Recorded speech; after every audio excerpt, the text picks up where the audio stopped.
Hi, everyone. Thank you so much for joining us for another episode of More Than You See, where Shelley and I have conversations with creatives about their mental health journeys. We are so happy to have you with us today.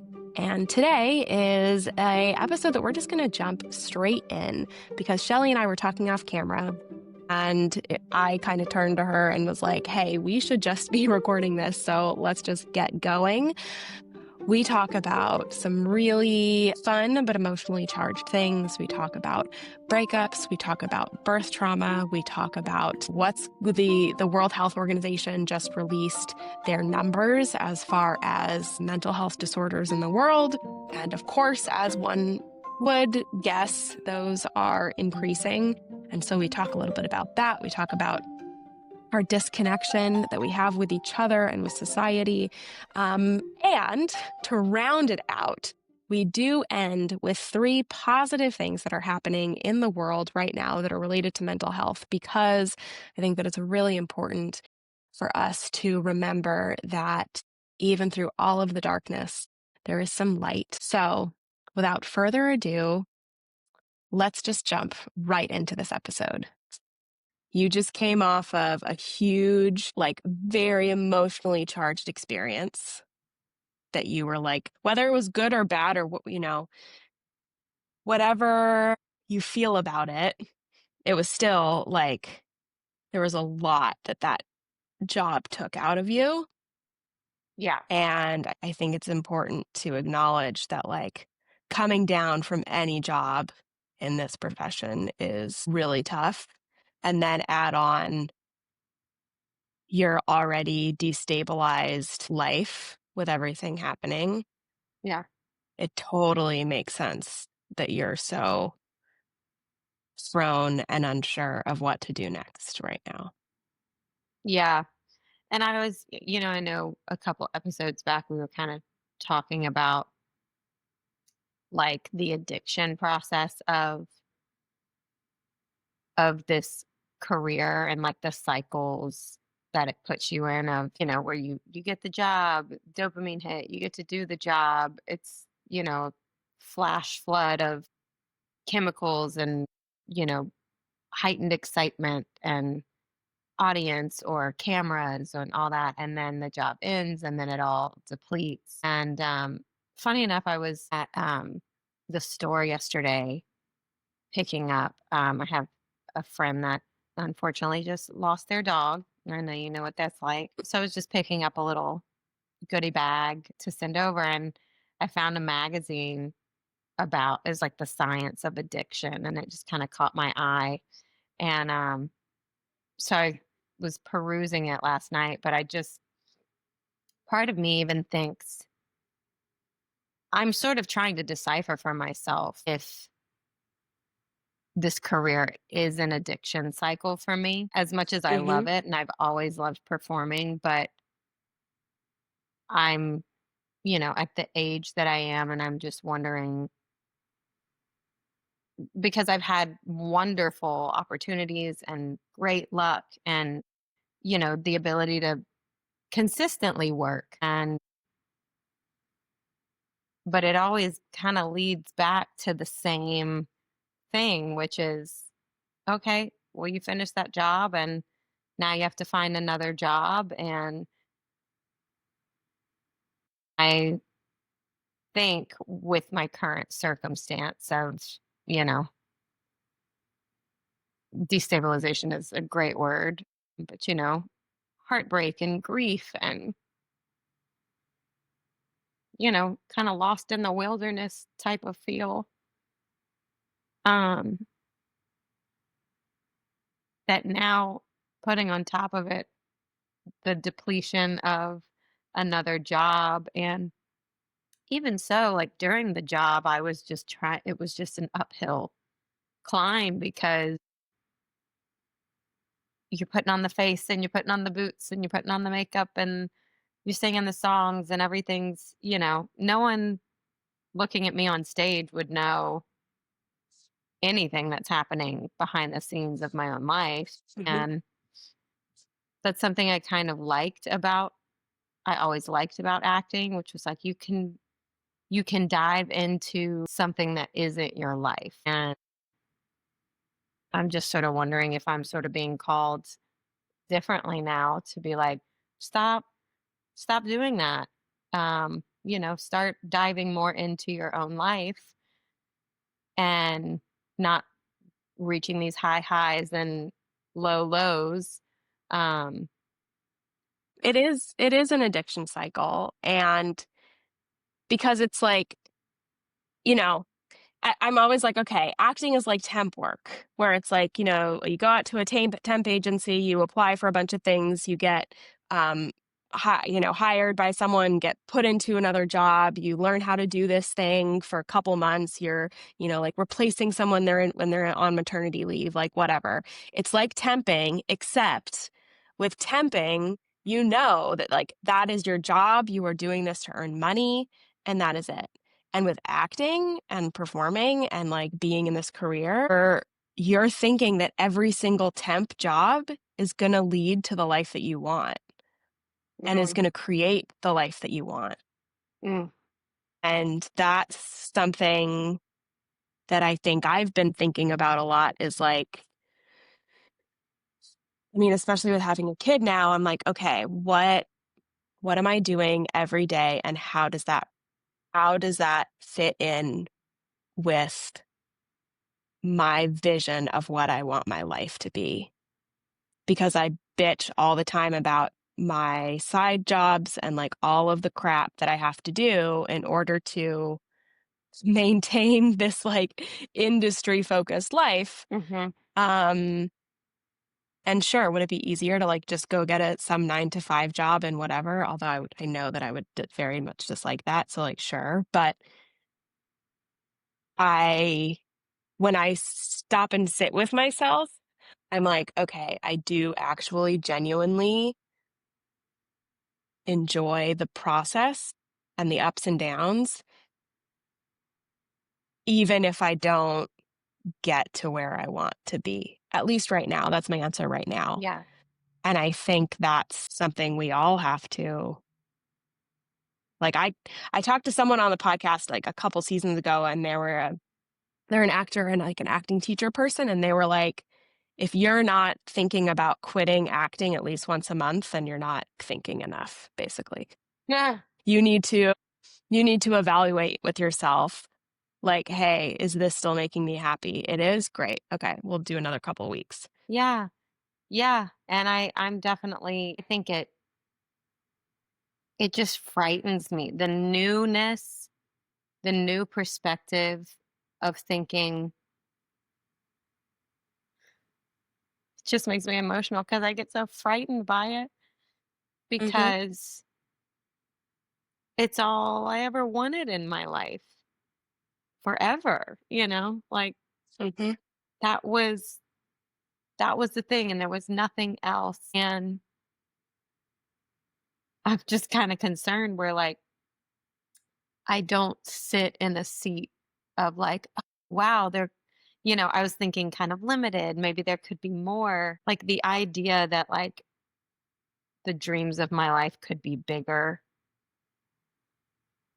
is an interesting concept to me because I thought I was already a big dreamer. And so to Mm. kind of sit in it's not about dreaming like bigger of like more things, accumulating more and like being a bigger star or like a bigger than I am. It's more just like I think I was just focused on one lane of the picture rather than, the rest of it that opens up.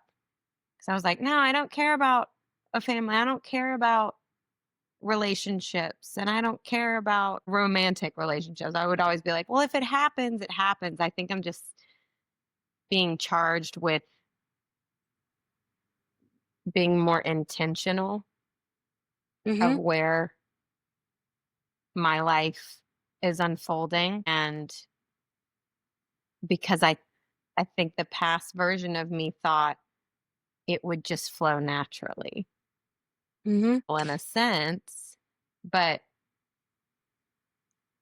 I think I'm just learning that you have to know, you have to be intentional. Yes, you have to flow with circumstances, but you have to have intention behind where you'd like to be headed. And Mhm. I think I've just always been so uncomfortable. My anxiety stems really from like making a right or wrong decision because that was Mhm. instilled in me very young of like, every decision will either lead you down the path of righteousness or a path to hell. Like, Right. that's a lot of pressure. For sure. Well, and I think it's it's very hard to be in the position where you're at now, and also the age that we're both at. I was having some big breakdown feelings over the last couple days. I had a couple like really rough days, and Brian was like, "And you're almost 40." And I was like, "Thanks, Brian. I still have more than a year." But I mean, he's right, just like these big transitional years. And there's, there's something to be said in like our changing chemicals and everything going on in our bodies and brains where we're like, okay, is this comfortableness that I'm in right now, is this what I want? Or do I need to change things up? And like, let me say that whatever happens in the future, you examining what's going on in your life and in yourself and in your relationships and in your relationship with yourself and your career and everything else, like you're doing the hard work. And that's so admirable. And so many people don't.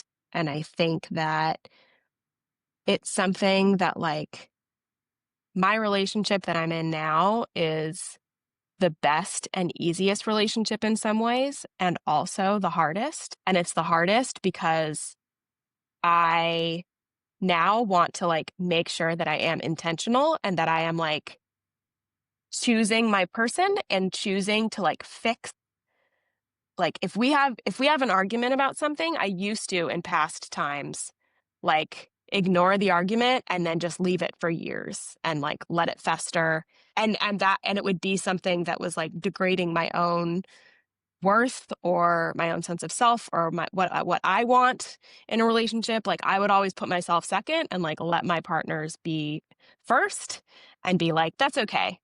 Like I'll deal with that later kind of thing.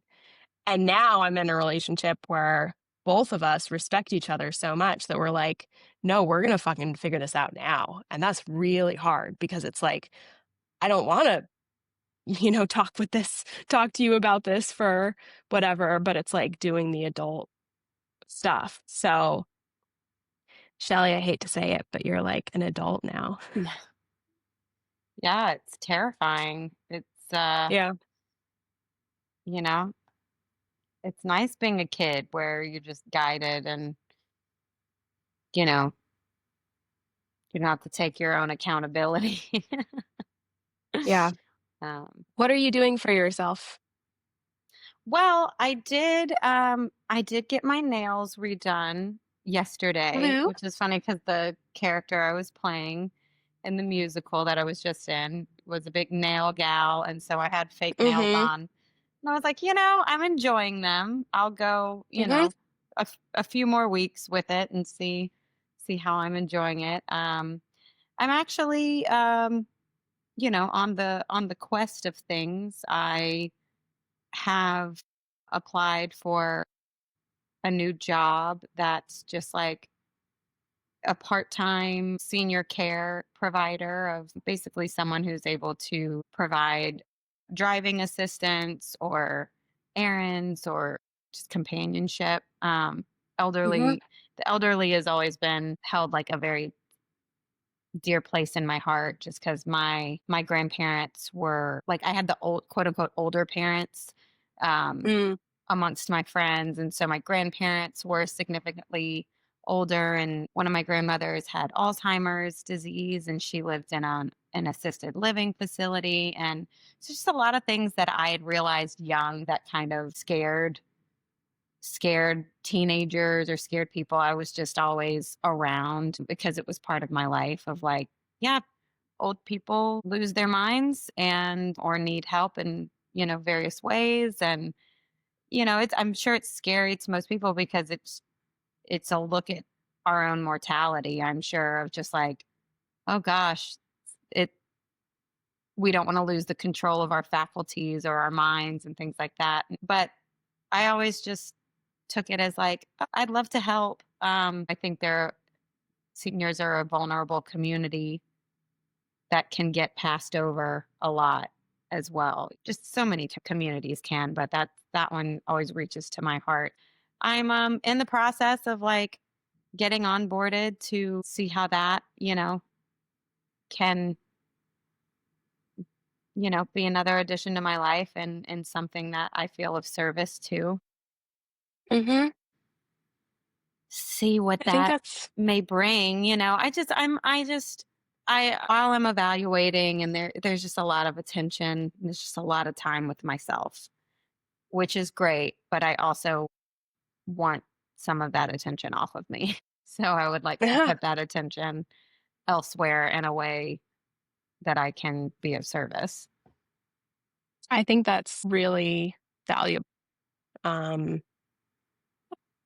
I think having an intention, having a purpose outside of yourself is the best way to get ourselves out of emotional spirals, Yeah. to be able to like focus on someone else's needs. I mean, and that's what I guess that's what we do when we're in relationships and we get too comfortable sometimes is we're only focusing on other people's needs. But in this case, it is like, you know, being of service and it's not a detriment to you or to your own, you know, livelihood. It's like going to add. And it doesn't mean you're not an actor. It doesn't mean you've decided anything. It's just you're figuring it out. Yeah, and I gotta say, I will be excited to get to the part of the story where it's hindsight and you can tell everyone like, oh my gosh, and the breakthrough and the victory has come and it has built me as a person. And like, I understand intellectually that is all a part of it. But the, the true going through it sucks Mhm, because there's just and I'm always a person that's like, I know this about myself. I'm not going to change unless I have to. I think that's human nature. mhm. I don't think any of us really bring Yeah, about want to be uncomfortable. significant change until there is Mhm, some kind of wake up call or, you know, a fear almost, or just yeah, whatever it is for each person that goes, I got to change some things. And but the way my brain works, I'm just I'm working on this a lot. I'm working on trying not to doubt so much. My brain just like naturally goes to the tip of the scale of doubting and overthinking. So as much as I could go, this is say all the right things, exactly where I'm meant to be, or this is all part of the process and this is exactly what is supposed to happen right now, or blah, blah, blah, because it just all feels like a load of crap sometimes. mhm, But I think I'm learning the lesson of like, just because it doesn't feel good doesn't mean something is wrong with me or I've done something wrong. It just doesn't feel good. And who likes not feeling good? But I really don't like not feeling good mhm, because I think going back to the like putting pressure on ourselves, it's when I feel good, then I feel like I can be available too. people and I love people and I love being available to people. And so, and I feel like that's somehow part of like my purpose or what I enjoy about being here in this life. And to not do it just like feels like a death to me, you know? And I know Mhm. it's not forever, but I'd like it to speed up. Mhm. Yeah. Do you have Yeah. any? I mean, I know you've been through your own, you've had divorce and you've had big, sorry, I'm just really emotional right now. Mhm. You've had these big moments that as a person on the outside, I don't feel what you go through. You know what I mean? Like we can Mhm. all talk about our experiences, but only the person going through it or who has had a similar experience knows that feeling of going through it. And we can all relate on these universal levels. And I'm trying to just cling to just keep going, like Mhm. I'll it'll settle somewhere. Um and I don't know, what were your when you were going through your trials of, Shit. of the time. Yeah, like what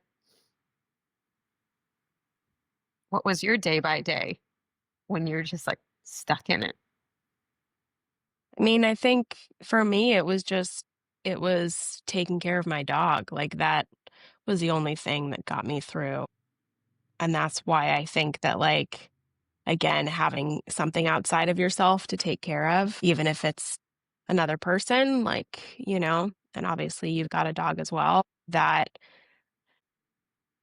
yeah, that was the only thing really that it was just like, I can't give up. I can't stop living. I can't stop being here because I have this other creature that depends on me and I need to keep him happy and safe. And yeah, that's why it was so hard for me to lose him.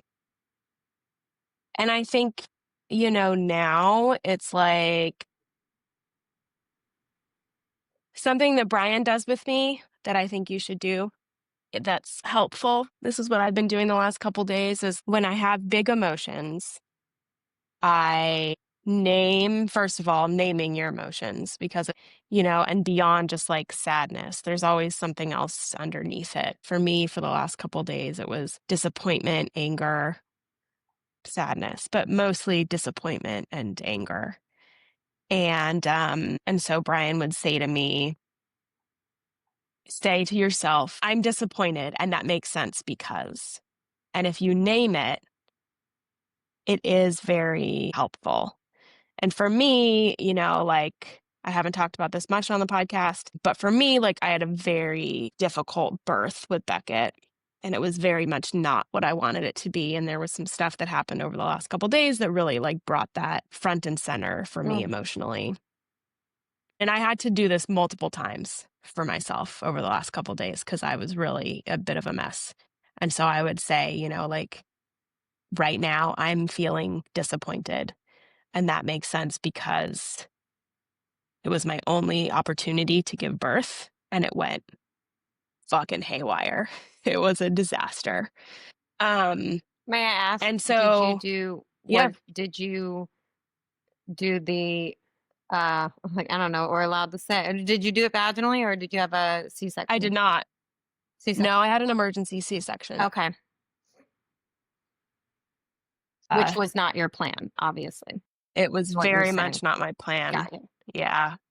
I was allowed, the like positives are I was allowed to carry 10 days past my due date before I was induced, um, which is long traditionally, Mhm. even though I mean I could go on for a long time about this, but um traditionally most moms on average, before they just started inducing and everyone had C-sections, basically, Yeah. they women would give birth at 42 weeks, so 2 weeks beyond what they say.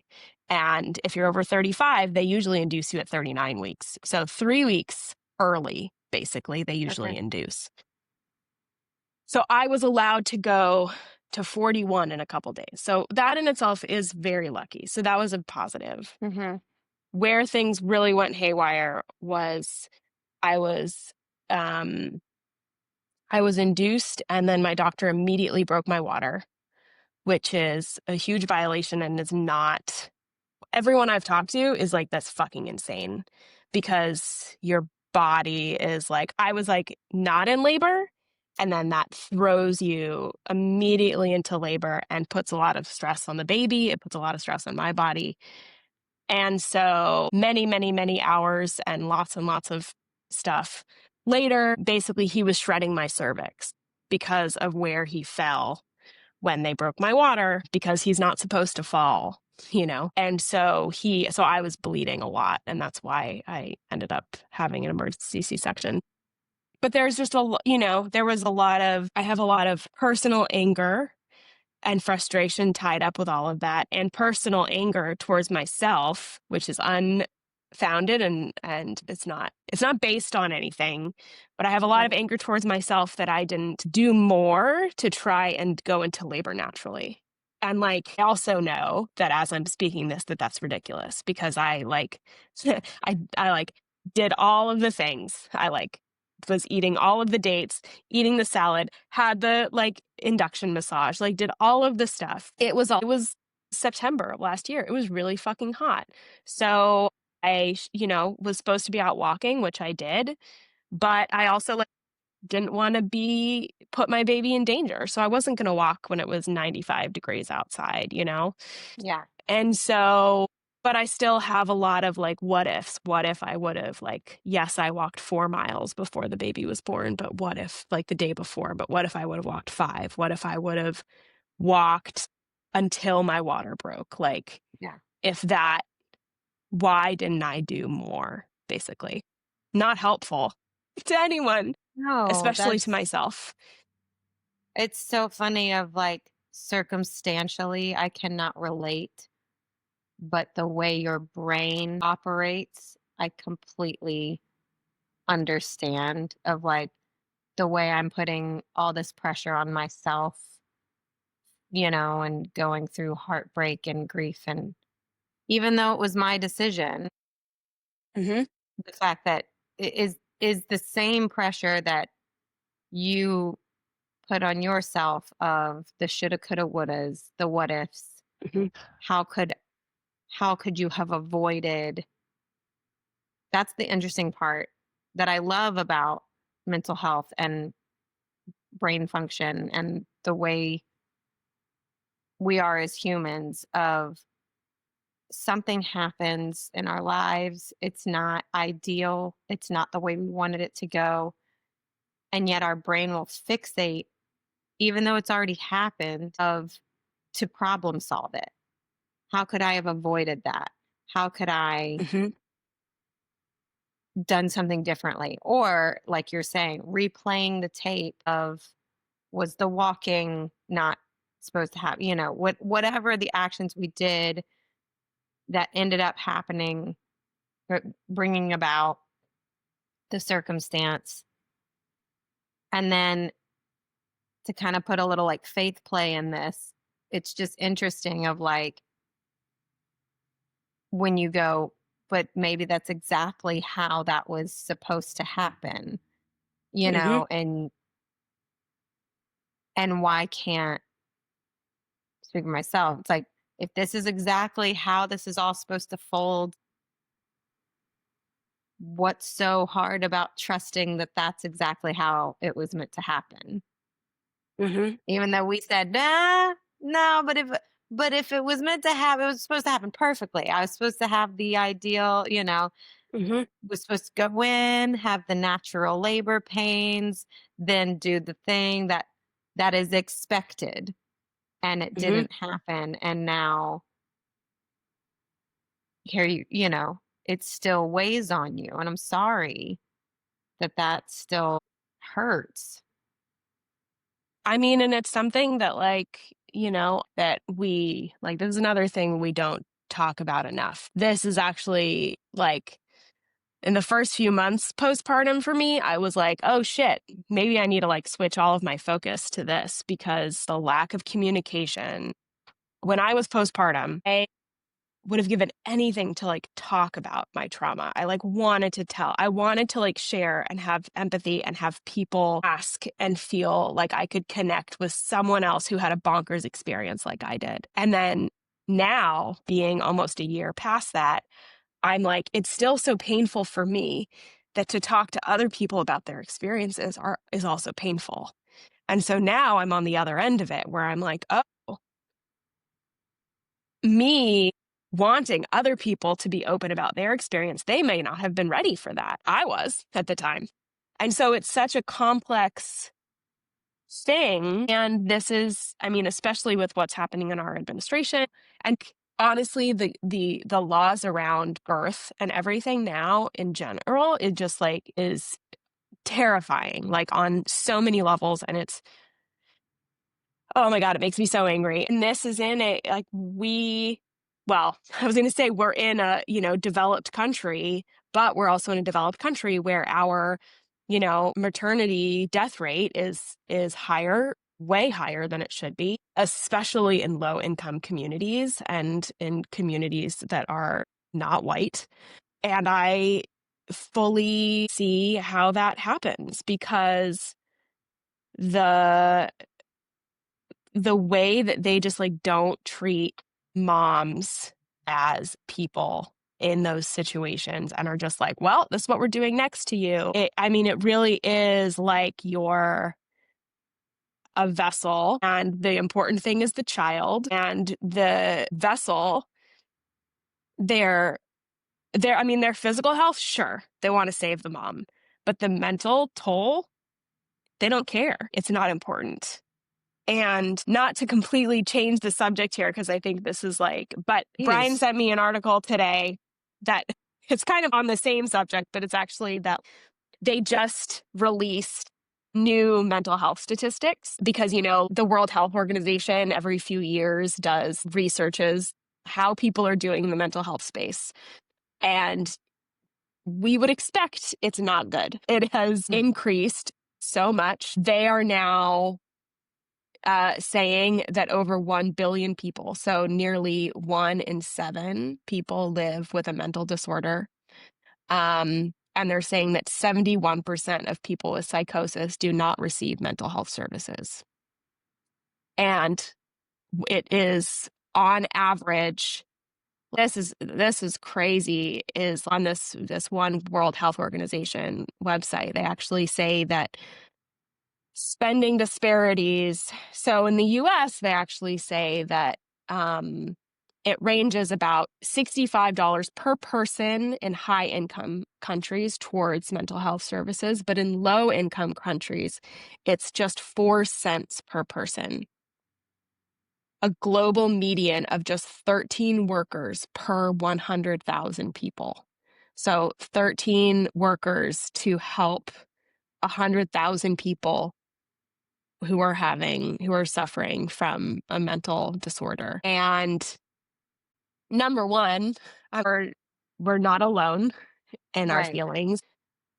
And I mean, there's so much of this is because of the more information that we have, everything that's going on. We're seeing other people's lives that we think are better and flashier. Like, there's all Right. of that.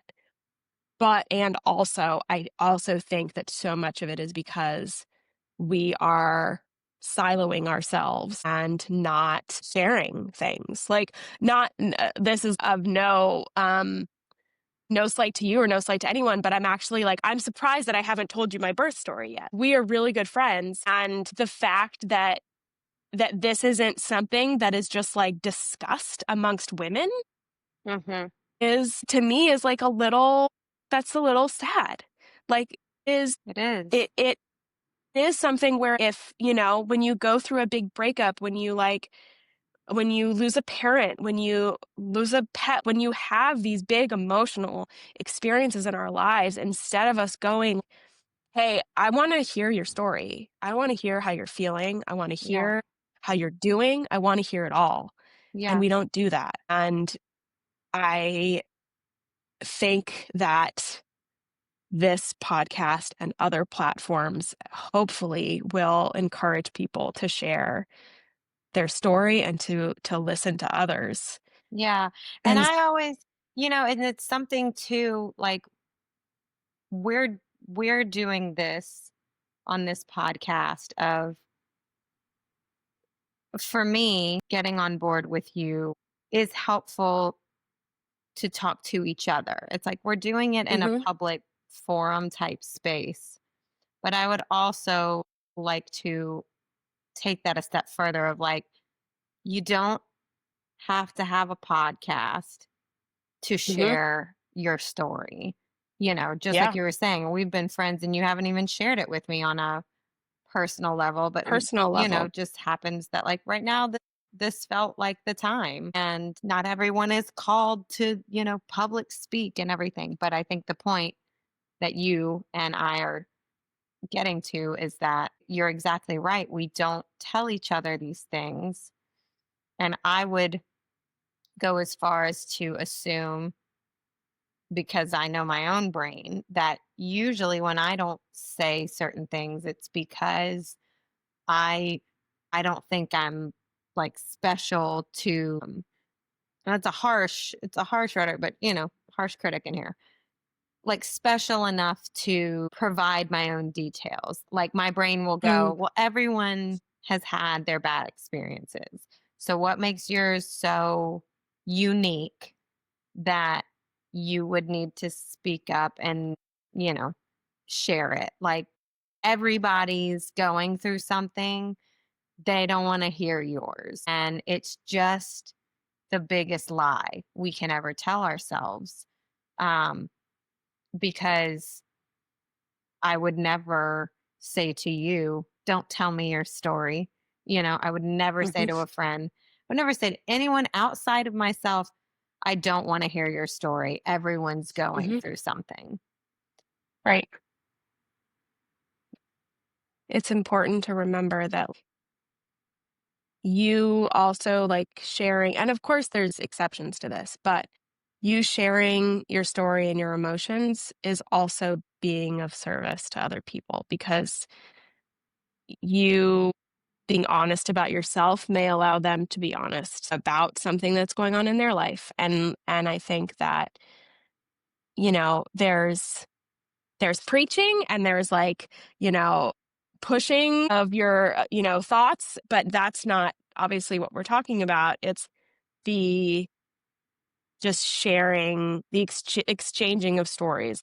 We are a people who are built around storytelling, and like, from like caveman days. And I would be interested to know if like cave women were allowed to be storytellers. But I mean, I think they would have been, but in, maybe their own little like huts where they were, I don't know, whatever, traditional gender roles. Yeah. Um, but I talk all the time with some of my friends about like this, like the fact that we don't have a communal mentality anymore, that we're so focused on our own stuff and what's going on with our own family. It's very difficult for people to get outside of that. And I think that, like, number one, that's the only way for us to feel better is by expanding ourselves, helping others, listening to other people's stories. I mean, this is how we, you know, not to get political, but this is what is wrong when people get too focused on one political side. It's because the only thing that they hear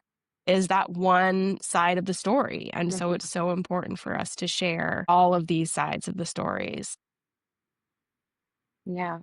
because I think it'll make us better as society and make us feel more heard and more understood. And it's, I think it's what's hopefully going to save us from the future and global warming and all that other really Yeah. Well, it happy keeps stuff. it keeps the connective tissue, and For sure. and at the end of the day, That's the it's the only thing that's going to keep us going is us being here. No matter what, we get the distractions and the political ideologies and the advertisements and the product placement, like everything in this world is designed exactly the way it's designed to keep us distracted, keep us focused on our own gain, our, own, Hmm. you know, just right here, so close to ourselves that we, right now, especially the screens, my gosh, the screens, we're all in rooms together, not looking at each other, not paying attention to another, just zoned in on what we got going. And it's it's funny because I do stem with a little like social anxiety, and the way I combat it is to talk to people. I mean, it's kind of the only way to Hmm. do it. And it's funny of like I think we live in a day and age where especially maybe younger folks are just scared to talk to anybody because it's so easy not to. Hmm. Especially when you've got a tablet right in the palm of your hand that can give you direction, give you an answer, boom, boom, boom. We might have been one of the last generations that if you were lost, you had to go ask somebody, where do I Right. go? How do I get to, you'd have to go get directions. Weird, you know, It's true. location-based direction. Like, oh, yeah, when you hit the blue sign, take a left, and Right. you'd have to listen. You'd have to pay attention. We're losing a lot of that art of connection is lost. And funny enough, where did I learn all that? Acting, Hmm. wrapping it right back around. Oh, well, I've got three. We're starting a new little series, a new little addition to the podcast, and I have three happy mental health stories to share today. Yay! We love happy.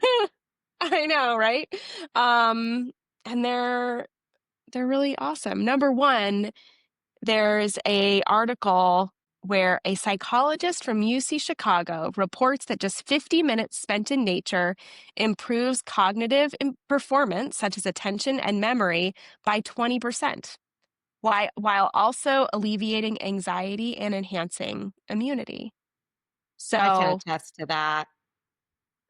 50 minutes outside can make you 20% smarter. I love Why that. I not? love being in nature. It's hard right now in the heat waves, but it's so true. And it just, for me, I'll ask what it does for you. For me, it always just it reminds me just kind of like how small I am. When you look at Hmm.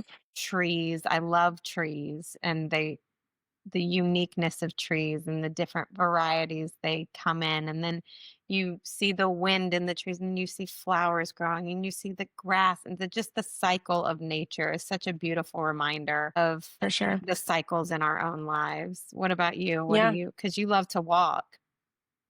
I do love to walk. I mean, very similarly, I think, though, just it allows me to focus a lot more.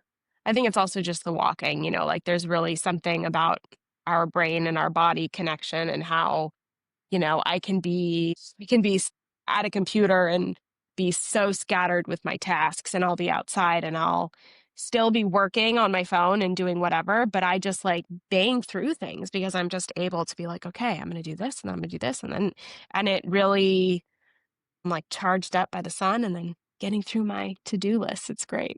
Mm. Um, okay. Number two is there is now, you can get a PhD in happiness. Where? Centenary University in New Jersey launched the first ever PhD in happiness studies. It's a fully virtual 4-year interdisciplinary program that blends psychology, neuroscience, philosophy, and leadership to train experts in human flourishing. So Fascinating. you could get a doctoral degree in joy, which is pretty fun. Maybe that's gonna be your new, Very curious of what the curriculum would look like. I know, right? I'll send you the link. Like You can today check we're it gonna out. go jump on a trampoline. Hey, and then go and learn what happened with the brain when you jumped on the trampoline. Sure there's some validity there for sure. Yes.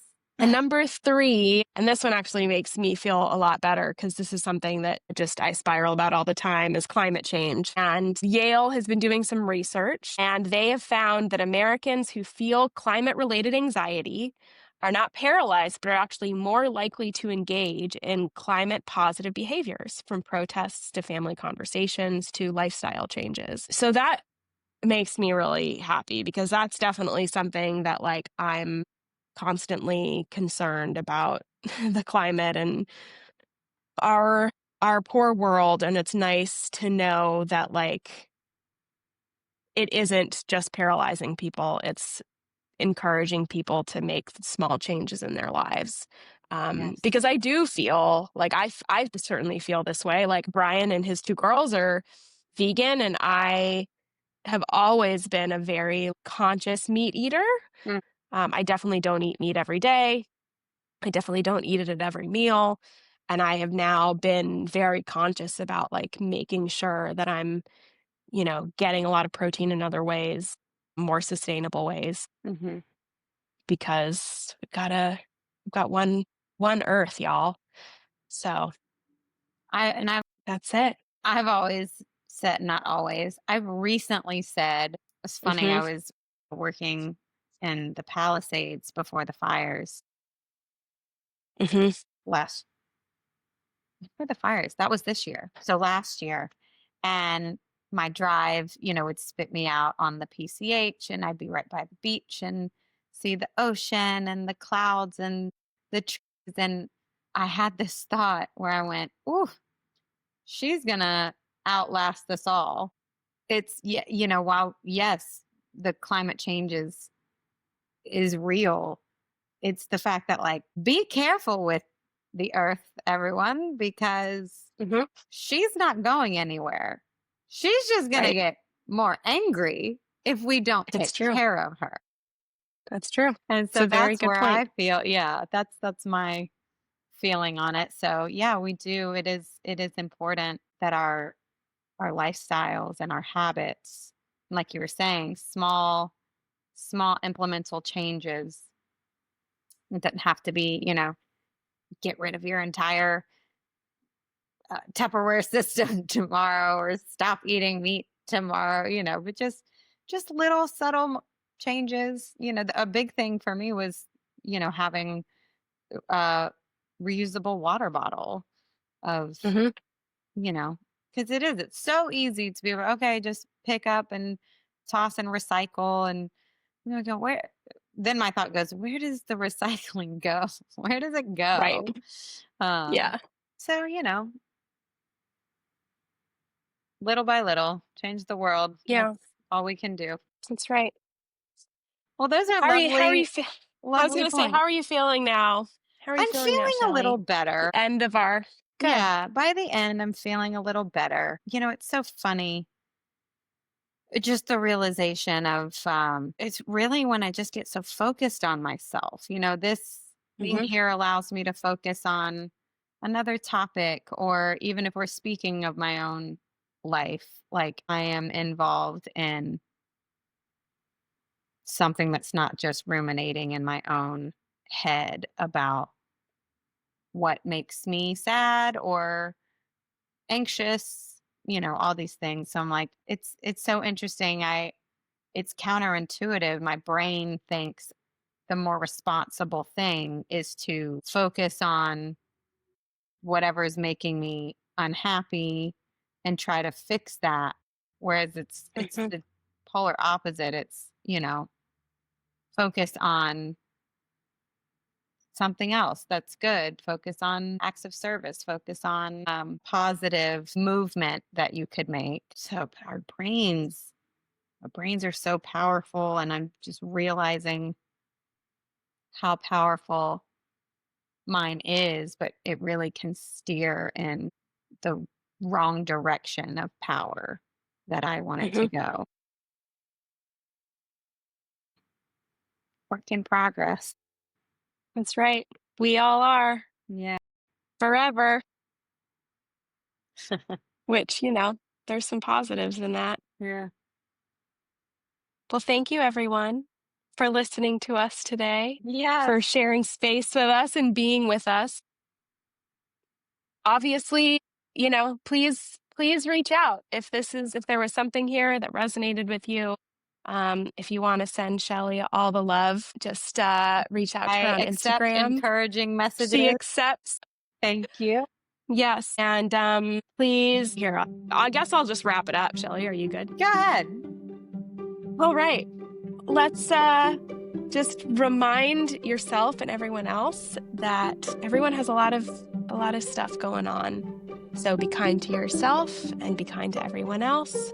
And remember that you and everyone around you is more than you see. And we will see you next